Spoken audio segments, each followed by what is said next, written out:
누가 지혜자와 같으며 누가 사물의 이치를 아는 자이냐. 사람의 지혜는 그의 얼굴에서 광채가 나게 하나니 그의 얼굴에 선한 것이 변하느니라. 내가 권하노라. 왕의 명령을 지키라. 이미 하나님을 가리켜 맹세하였음이니라. 왕 앞에서 물러가기를 급하게 하지 말며 악한 것을 일삼지 말라. 왕은 자기가 하고자 하는 것을 다 행함이니라. 왕의 말은 권능이 있나니 누가 그에게 이르기를 왕께서 무엇을 하시나이까 할 수 있으랴. 명령을 지키는 자는 불행을 알지 못하리라. 지혜자의 마음은 때와 판단을 분별하나니 무슨 일에든지 때와 판단이 있으므로 사람에게 임하는 화가 심하니라. 사람이 장래일을 알지 못하나니 장래일을 가르칠 자가 누구이랴. 바람을 주장하여 바람을 움직이게 할 사람도 없고 죽는 날을 주장할 사람도 없으며 전쟁할 때를 권면할 사람도 없으니 악이 그의 주민들을 건져낼 수는 없느니라.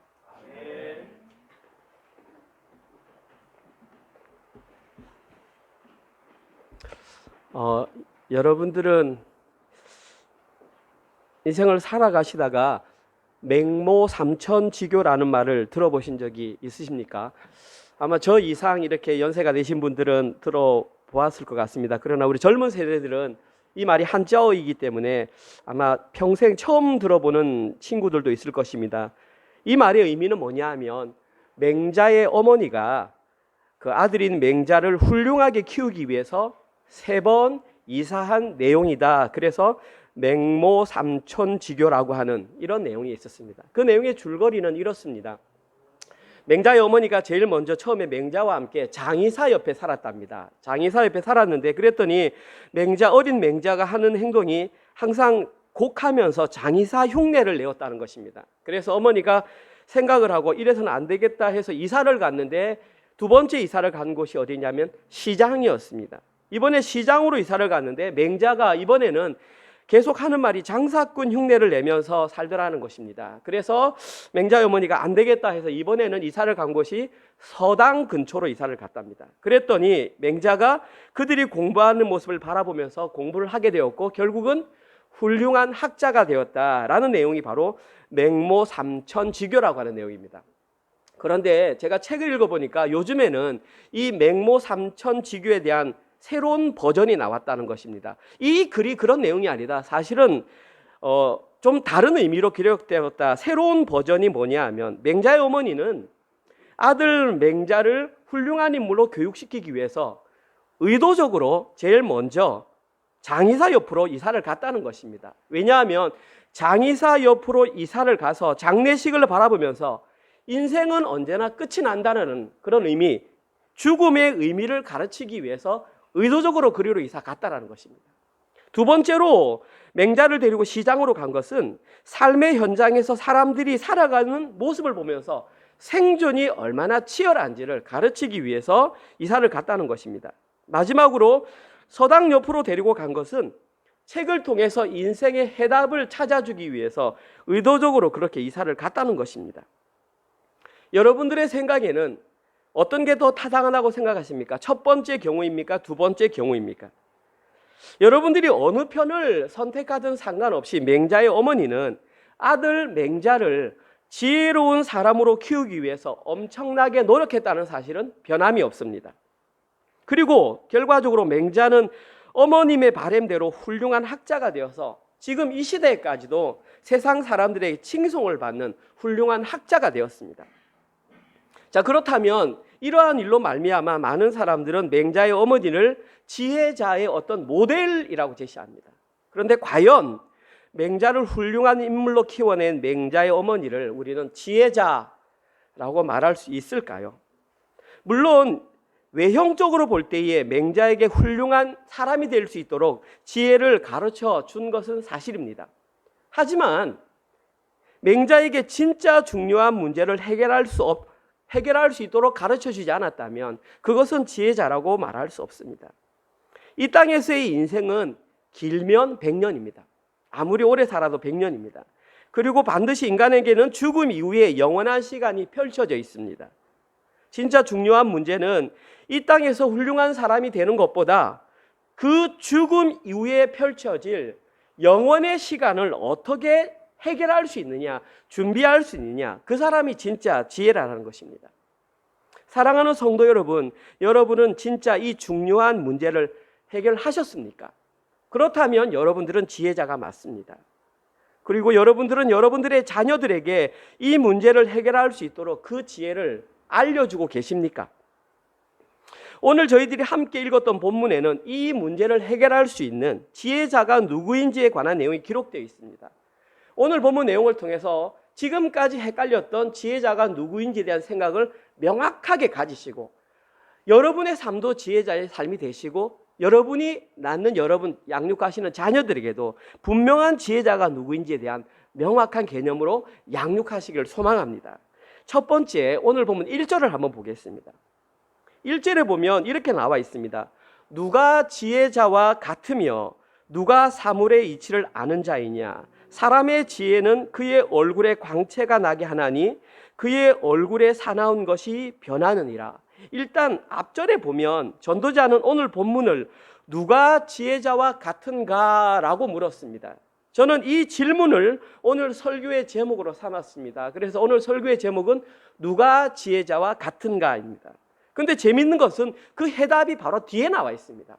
오늘 부분의 첫 번째 주보에 나와 있는 첫 번째 지혜자에 해당하는 사람은 누구냐 하면 사물의 이치를 아는 사람. 누가 사물의 이치를 아는 자이냐, 그 말을 반대로 얘기하면 사물의 이치를 아는 자가 지혜자라는 것입니다.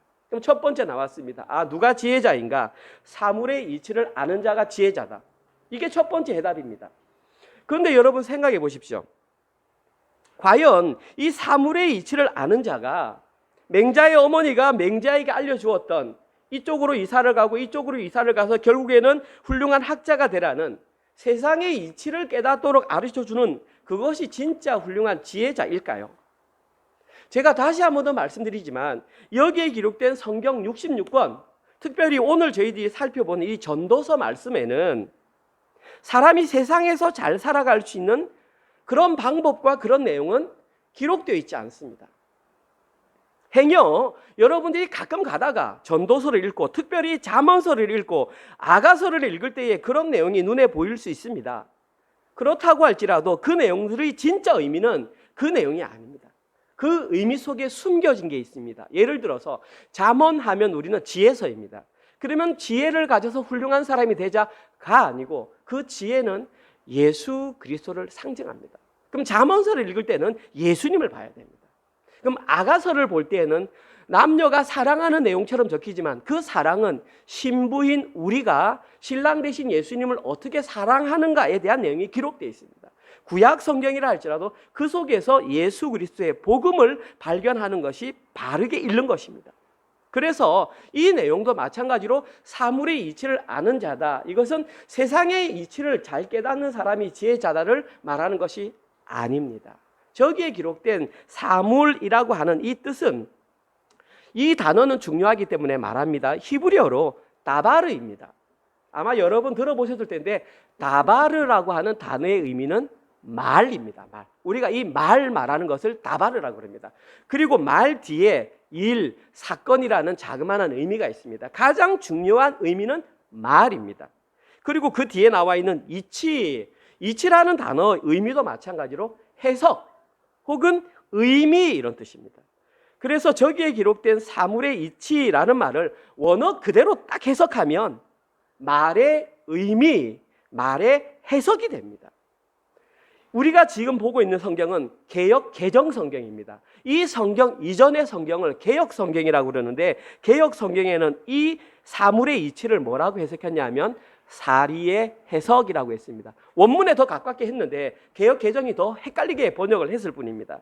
결국 오늘 본문에 기록된 이 사물의 이치를 아는 자라는 사람은 하나님의 말씀이 선포될 때에 말씀의 의미를 온전히 해석하는 그 사람을 말하는 것입니다. 결국 지혜자라는 말은 하나님의 말씀을 잘 아는 사람, 하나님의 말씀의 의미를 잘 이해하는 사람이 지혜자라는 것입니다. 이 뜻을 원어를 보지 않고 우리가 어떻게 아느냐를 말입니다. 어렵다고만 생각하지 마시고 집중해서 들어보시면 반드시 우리가 깨달아야 될 진리가 거기에 있다는 것입니다. 특별히 구원과 관련된 하나님의 말씀이 선포될 때에 그 의미를 온전히 이해하고 바르게 해석하는 그 사람이 지혜자라는 것입니다. 결국 지혜자는 구원의 의미, 복음의 진리를 정확하게 깨닫는 사람이 지혜자라는 것입니다. 다시 한 번 더 말씀드립니다. 전도서를 포함한 성경에는 이 세상에서 잘 살 수 있는 내용이 기록되어 있지 않습니다. 오직 구원과 관련된 내용이 기록되어 있습니다. 그리고 2절 이하에 계속해서 오늘 본문에 보면 하나님의 말씀을 잘 이해한 사람들이 현실에서 어떻게 살아가는지 그 예가 기록되어 있습니다. 하나의 예를, 왕과 관련된 예를 들었습니다.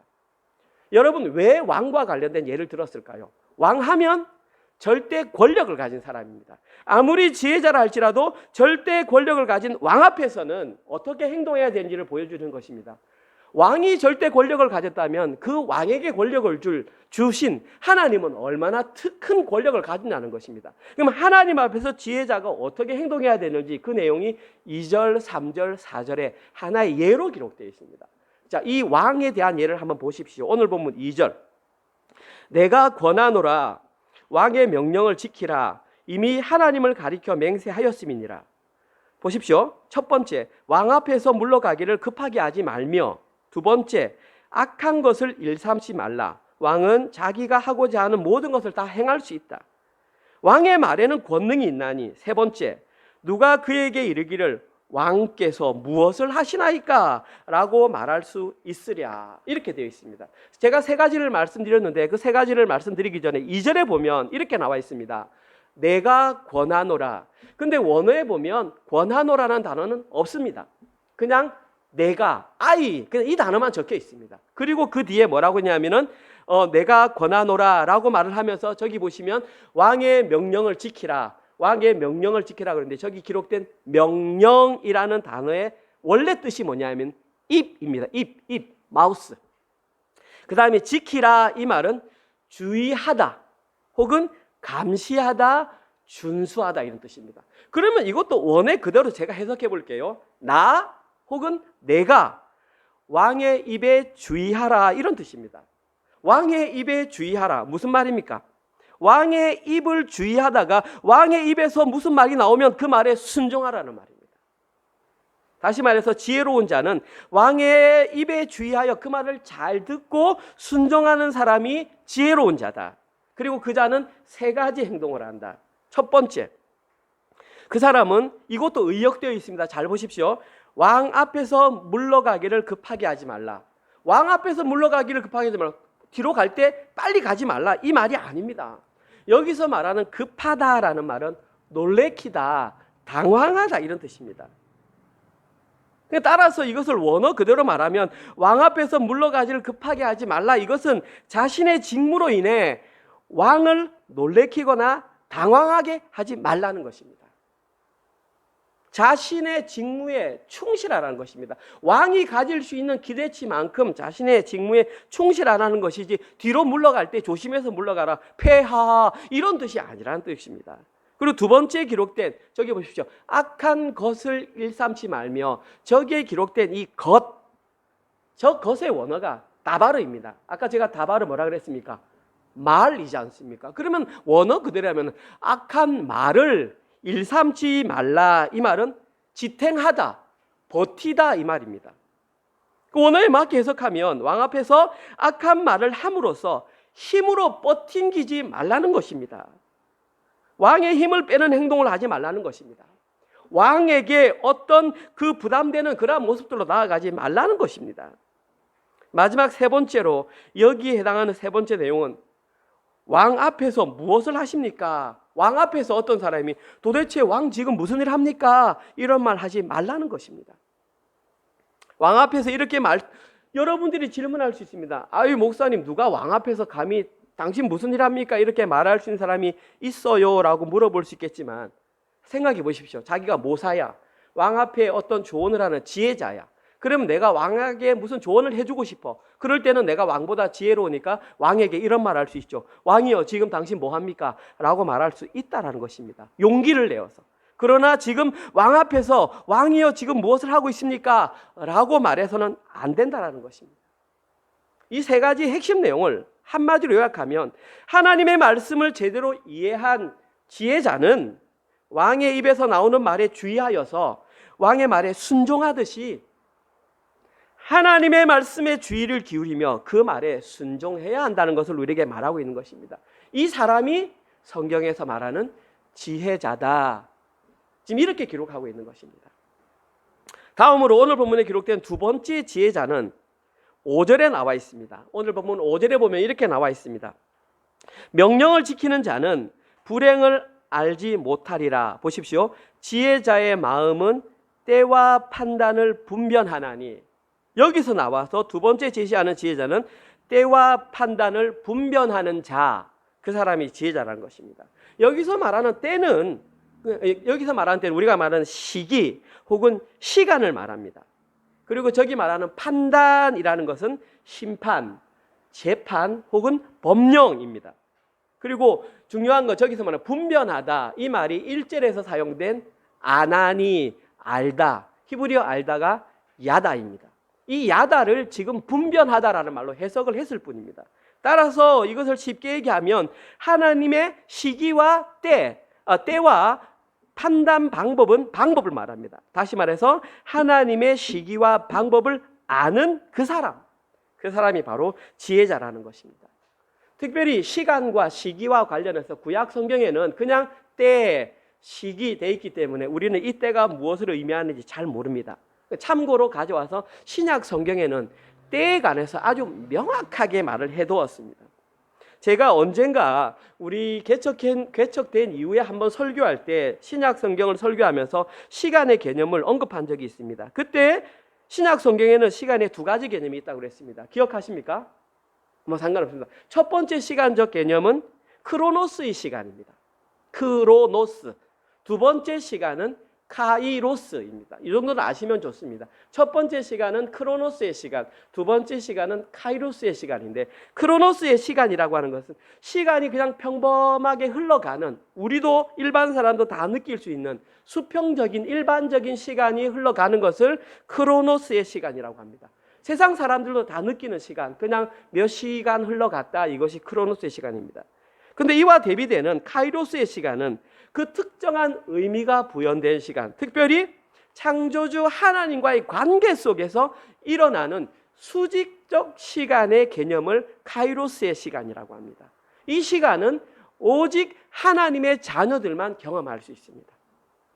그래서 이 카이로스의 시간을 살아가는 사람은 크로노스의 시간을 살아갈 때 그 시간이 고난이라 할지라도 그것을 고난으로 여기지 못하는 것입니다. 왜냐하면 그 고난을 통해서 나의 신앙이 성장하는 하나님의 의도임을 알기 때문에 카이로스의 시간 속에 오히려 고난 가운데 감사할 수 있는 그 시점이 바로 카이로스의 시간, 하나님께서 나에게 특별한 의미를 부여한 시간임을 깨닫는 시간입니다.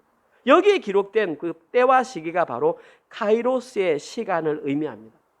이 카이로스의 시간이 지금만 나왔느냐? 그렇지 않습니다. 이미 저희들은 잠언서 말씀을 했고 아까 이성실 집사님이 기도할 때 카이로스의 때에 관해서 기도를 했습니다.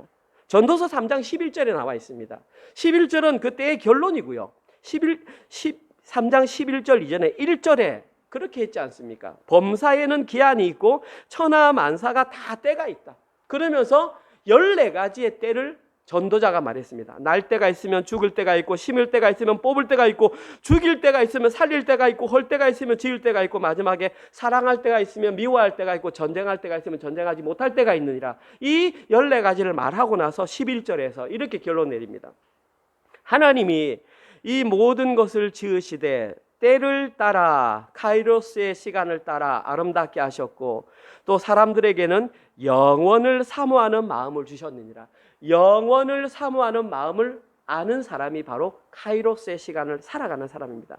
그러나 하나님이 하시는 일의 시종을 사람으로는 측량할 수 없게 하셨도다. 하나님께서는 하나님의 시간에 맞추어서 만사가 아름답게 하셨습니다. 그리고 자기가 선택한 사람들에게 영원을 사모할 수 있는 마음, 카이로스의 시간의 개념을 주시고 그 시기를 통해서 조금씩 하나님의 방법을 깨달아가게 했다는 것입니다. 오늘 보면 6절에 보시면 이 카이로스의 때를 깨닫지 못하는 사람에게는 화가 임한다 그랬습니다. 이 화라는 말의 원어적인 의미는 악입니다. 악의 반대말은 선이죠. 히브리에서 선의 히브리어 말이 뭡니까? 이제 다 알지 않습니까? 토브 아닙니까? 하나님이 보시기에 선하더라. 그 선의 반대 개념입니다. 선은 우리가 보통 말할 때에 하나님과 합한 구원의 개념을 의미합니다. 그런데 여기에서 그에게 화가 임한다, 악이 임한다는 것은 하나님이 보시기에 선하지 못한 상태, 즉 악의 상태, 구원에 이르지 못하는 상태에 이른다는 개념입니다. 그만큼 하나님의 시기와 방법에 대해서 아는 것은 구원과 밀접하게 관련되어 있습니다. 자, 그런 사람들의 모습이 오늘 보면 7절과 8절에는 이렇게 예를 들어서 나와 있습니다. 오늘 보면 7절과 8절 보십시오. 사람이 장래의 일을 알지 못하나니, 일단 시기와 방법을 알지 못하는 사람은 미래가 어떻게 될지 모릅니다. 그러나 우리는 하나님의 나라가 어떻게 임할 줄 알기 때문에 오늘 내일의 일은 모르지만 장래에 어떠한 일이 있을지는 우리는 이미 알고 있습니다. 그런데 그들은 모릅니다. 장래의 일을 가르칠 자가 누구이랴? 그 밑에 보면은 보십시오. 바람을 주장하여 바람을 움직이게 할 사람도 없고 죽을 날을 주장할 사람도 없으며 전쟁할 때를 모면할 사람도 없으니 악이 그의 주민들을 건져낼 수 없느니라. 물론 네 가지를 말하고 있는데 이 네 가지도 조금씩 의역이 되어 있습니다.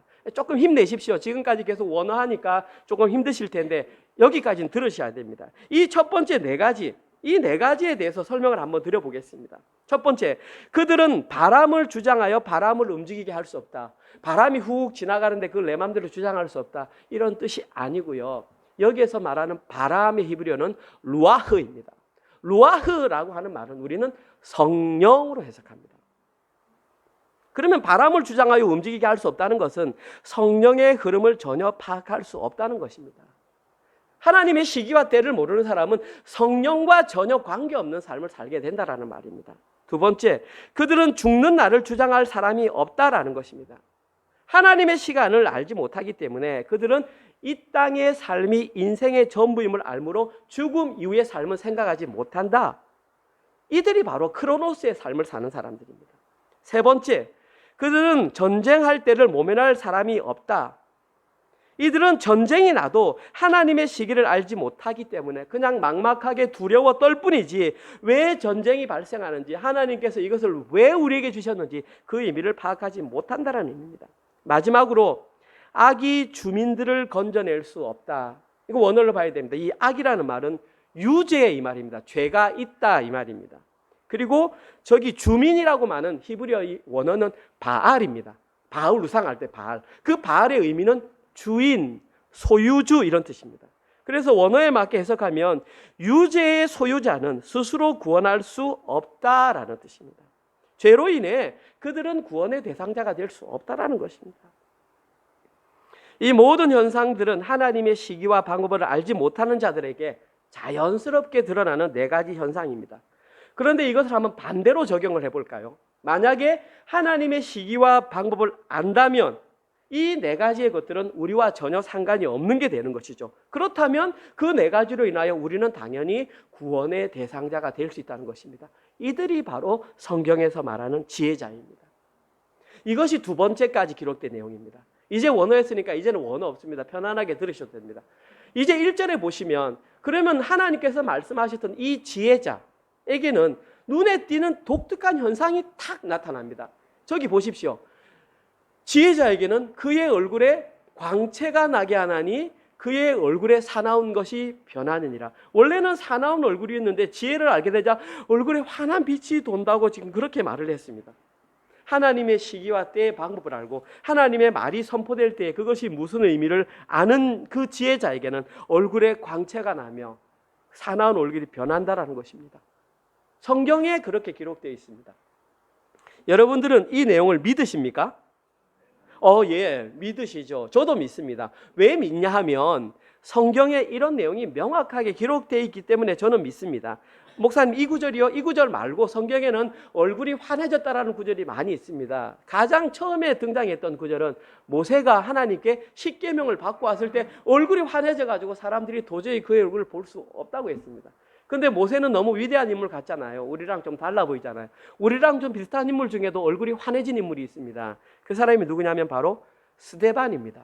사도행전 6장 8절에서 15절에 나와 있습니다. 제가 읽어보겠습니다.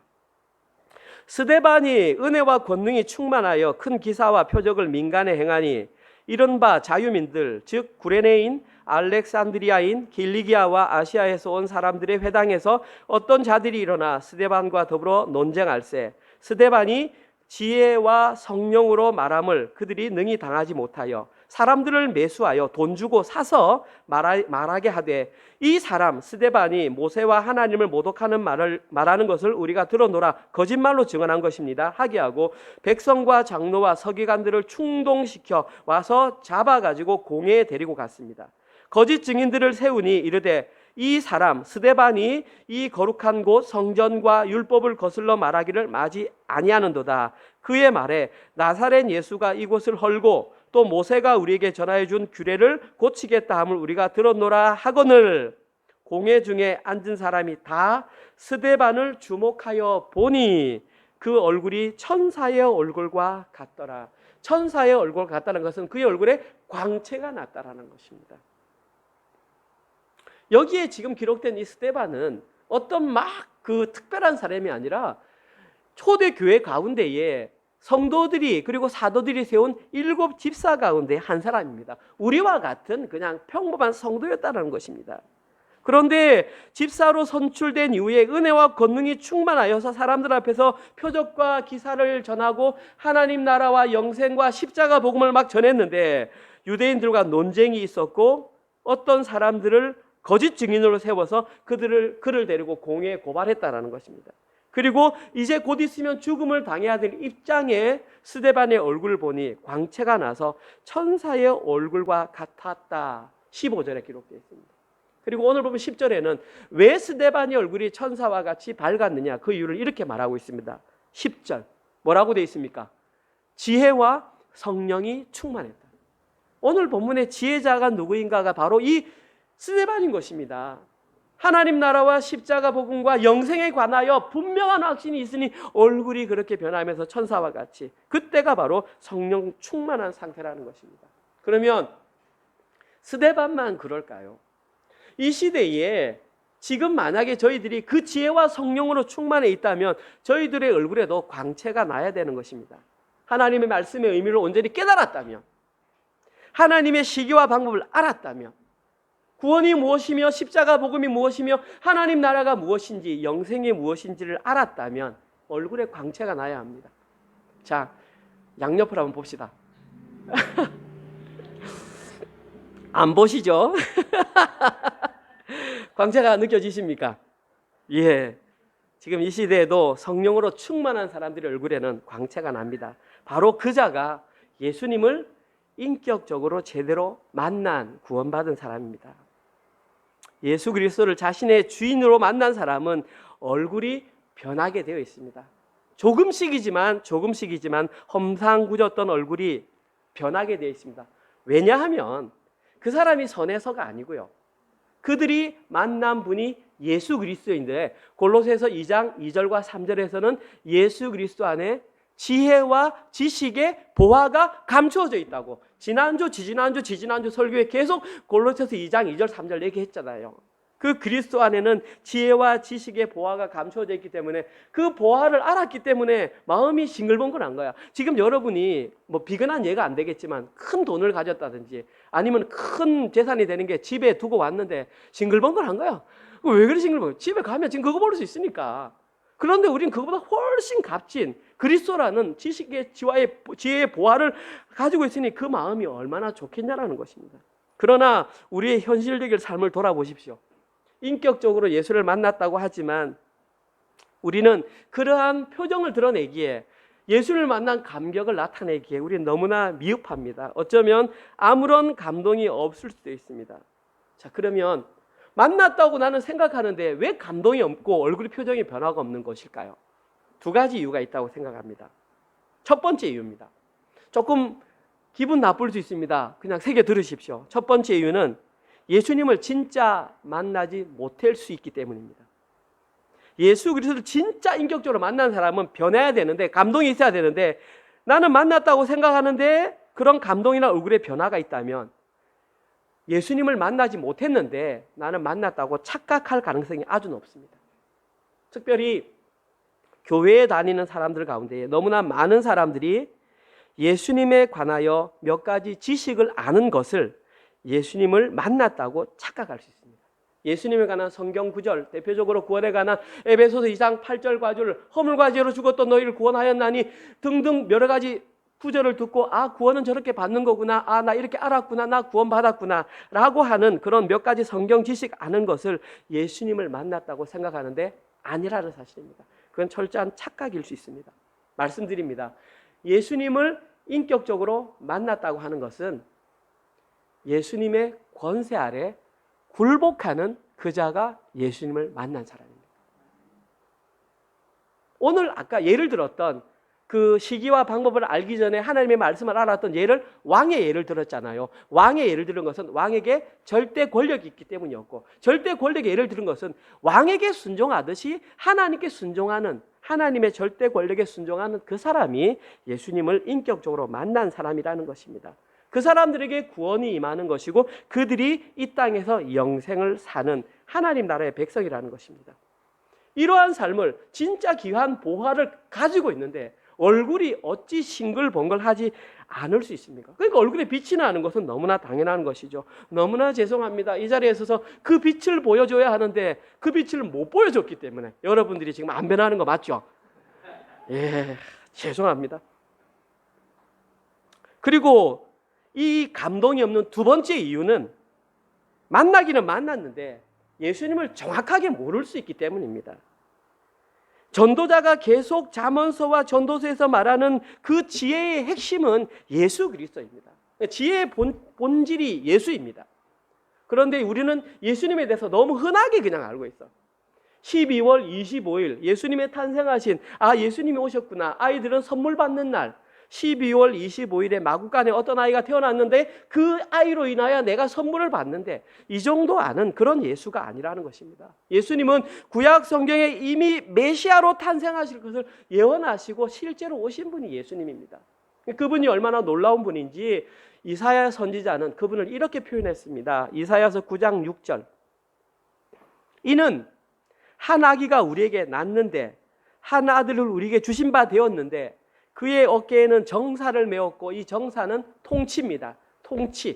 통치를 메었고 그의 이름은 기묘자, 영어로는 원더풀 돼 있고 오썸입니다. 기묘하고 오묘한 그분이 예수 그리스도, 모사, 카운셀러, 좋은 자라고 되어 있습니다. 전능하신 하나님이라, 영존하시는 아버지라, 평강의 왕이라. 이사야는 명확하게 예수에 대한 개념을 알고 있었고 그분을 여러 가지로 표현했습니다. 특별히 그분의 오묘하심, 어썸에 대한 것은 기묘자와 모사라는 것입니다. 우와, 놀랍다, 어메이징. 이것보다 훨씬 더 예수를 만났을 때 놀랍고 경이로운 감격의 표현을 이것을 모르기 때문에 얼굴의 표정의 변화가 있을 수 있다는 것입니다. 다시 말해서 예수님을 제대로 알게 되었을 때는 그분의 측량할 수 없는 오묘하심으로 경이로움과 놀라움을 나타낼 수밖에 없습니다. 그래서 늘 감격과 감동의 삶을 사는 것입니다. 실제로 예수님은 이 땅에 오셔서 마구간에 오시고 성육신하셔서 십자가에서 달려 돌아가시고 3일 만에 부활하시고 승천하셔서 예수님 하나님 곁에 계신 또 다른 하나님이십니다. 이러한 예수님의 실체를 진정으로 알게 된 사람은 반드시 감탄하고 놀랄 수밖에 없습니다. 이 자가 바로 오늘 본문에 기록된 지혜자입니다. 전도서를 1장부터 12장까지 읽어보면 이 지혜자를 전도자는 한 단어로 표현했습니다. 뭐라고 했냐면 하나님을 경외하는 사람이라고 했습니다. 5장 8절에서 수요일날 설교 때 얘기했던 7절, 8절에 딱 중간에 끼어있는 오직 여호와 하나님을 경외하라. 7장 18절에 여호와를 경외하는 자는, 8장 12절에 여호와를 경외하는 자는, 결론에 12장 13절에 여호와를 경외하는 자는, 1장부터 끝까지 전도자는 이 여호와를 경외하는 자가 하나님임을, 지혜자임을 우리에게 가르쳐 주었습니다. 여기서 말하는 경외하다는 야레, 하나님에 대한 절대 복종의 마음을 갖는 것, 하나님의 존재를 인식하는 것만으로 그분의 권세 아래 굴복하는 것을 경외하다 그렇게 말했습니다. 이 하나님을 경외하는 자에게는 반드시 두 가지 이 특징이 나타납니다. 여러분들이 이 두 가지 특징만 보면 경외하는 자가 누구인지 알 수 있습니다. 첫 번째 현상은 자기의 정체성을 정확하게 파악하게 됩니다. 내가 경외한다 그러면 내가 누군지를 아는 것입니다. 전도서 3장 18절. 내가 내 마음속으로 이루기를 인생들의 일에 대하여 하나님이 그들을 시험하리니 그들이 자기가 짐승과 다름이 없는 줄을 깨닫게 하려 하심이라 하였노라. 여호와를 경외한다 그러면은 경외함을 깨닫는 순간 아 나는 짐승이구나 라고 고백을 하게 된다는 것입니다. 하나님을 경외하는 자들은 아 나는 짐승과 다름없는 존재구나를 깨닫는 하나님의 권세 아래 완전히 굴복할 수밖에 없는 존재이구나. 근데 이 고백은 전도자만 했던 게 아닙니다. 예수님께서도 예화를 통해서 이것을 가르쳐 주었습니다. 여러 번 설교 시간에 언급했지만 또다시 한번 언급합니다. 이번엔 병행 구절 마태복음이 아닌 마가복음으로 한번 가보겠습니다. 마가복음 7장 25절에서 28절. 이에 더러운 귀신 들린 어린 딸을 둔 여자가 예수의 소문을 듣고 곧 와서 그 발 앞에 엎드리니 권세 아래 굴복하니 그 여자는 헬라인이요 수로보니게 족속이라. 이 말의 의미는 이방인이다 이 말입니다. 자기 딸에게서 귀신 쫓아내 주기를 간구하거늘 예수께서 이르시되 자녀를 먼저 배불리 먹게 할지니 자녀의 떡을 개들에게 던짐이 마땅치 아니하니라. 여자가 대답하여 이르되 보십시오. 주여 올소이다마는 상 아래 개들에게도 무슨 말입니까? 내가 바로 상 아래에 있는 개다. 아까 여호와를 경외한 자는 나는 짐승과 같다. 이 수로보니게 여인은 더 직설적으로 해서 나는 개다. 지금 그렇게 말을 했습니다. 아이들이 먹던 부스러기를 먹나이다. 예수께서 이르시되 이 말을 하였으니 돌아가라. 귀신이 내 딸에게서 나갔느니라 하시매. 이 구절의 핵심은 다른 거 다 떠나서 예수님을 만난 이 여인이 자신을 향하여 I am a dog라고 말했던 나는 개라고 말했던 자신의 존재를 명확하게 인정했다라는 것입니다. 여러분들은 여기에 등장하는 이 여인이 누구라고 생각하십니까? 오늘 본문에는 헬라인 수로보니게 족속이라고 되어 있습니다.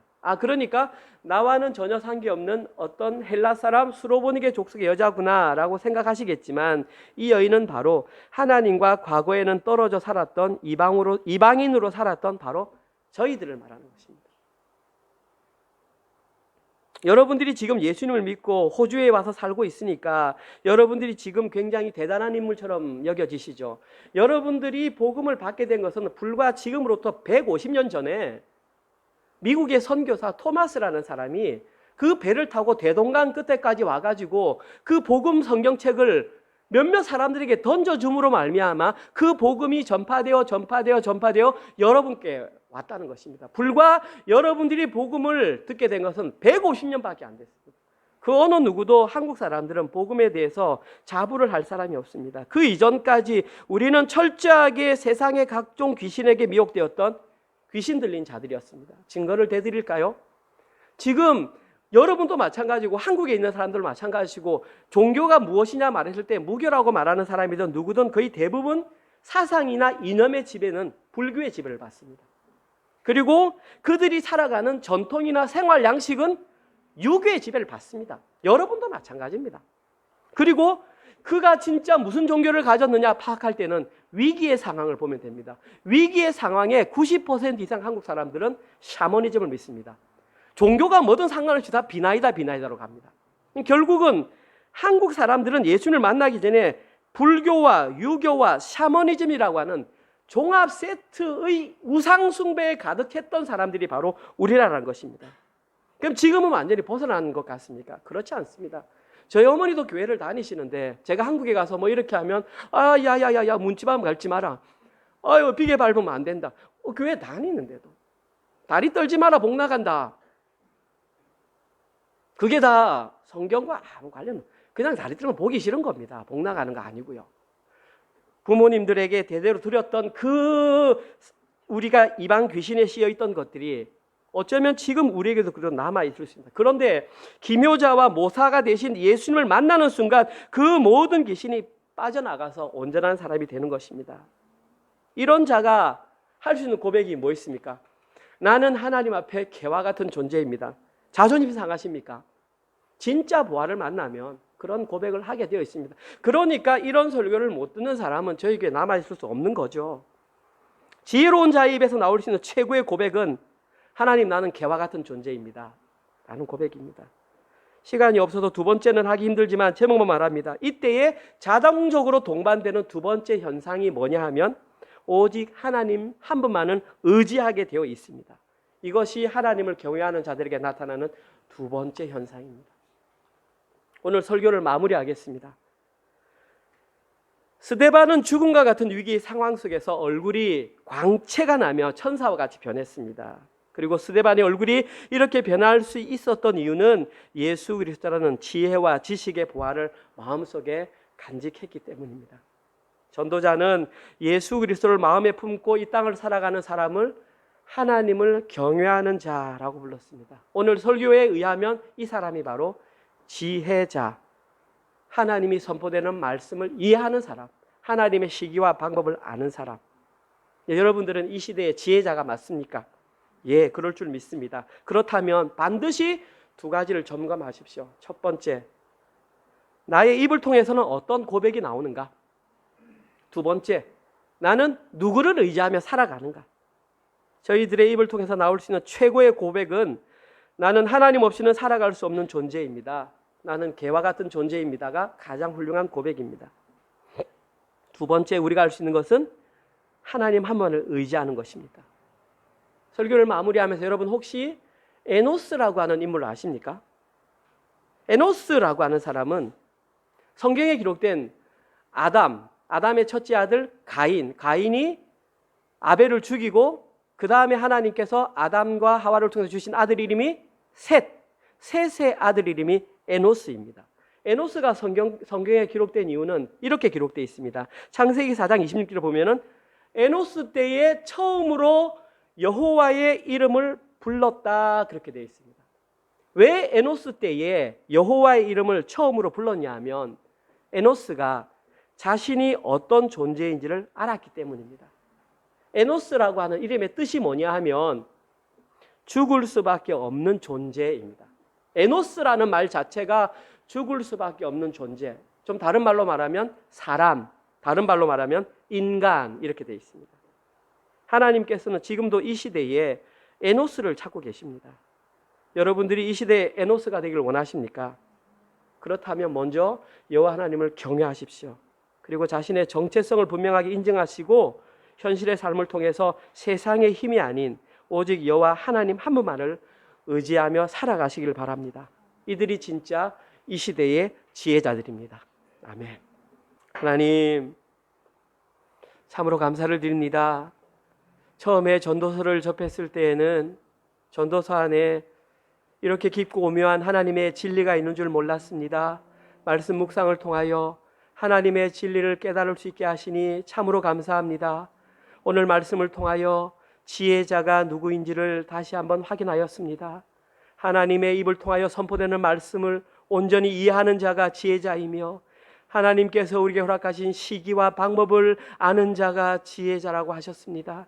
하나님, 우리의 현실의 삶을 통해서 여호와를 경외하는 자의 모습으로 지혜자의 삶을 살아갈 수 있도록 인도하여 주시옵소서. 그리하여서 우리의 입술을 통하여 저는 하나님 외에는 살아갈 방법이 없습니다 라고 고백하는 자들 되게 하시고, 그 고백을 통하여 오직 여호와 하나님 한 분만을 의지하며 살아가는 우리 은혜로 성도들 되게 하여 주시옵소서.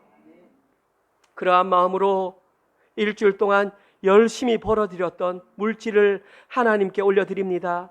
물질이 더 이상 우리의 주인이 아님을 고백하는 마음으로 하나님께 11조와 감사헌금과 주정헌금과 기타 헌금을 드렸습니다. 하나님, 우리의 신앙의 고백을 받아주시고 이 예물을 통하여 오직 하나님 나라 확장과 주님의 영광을 위해서만 사용하여 주시옵소서.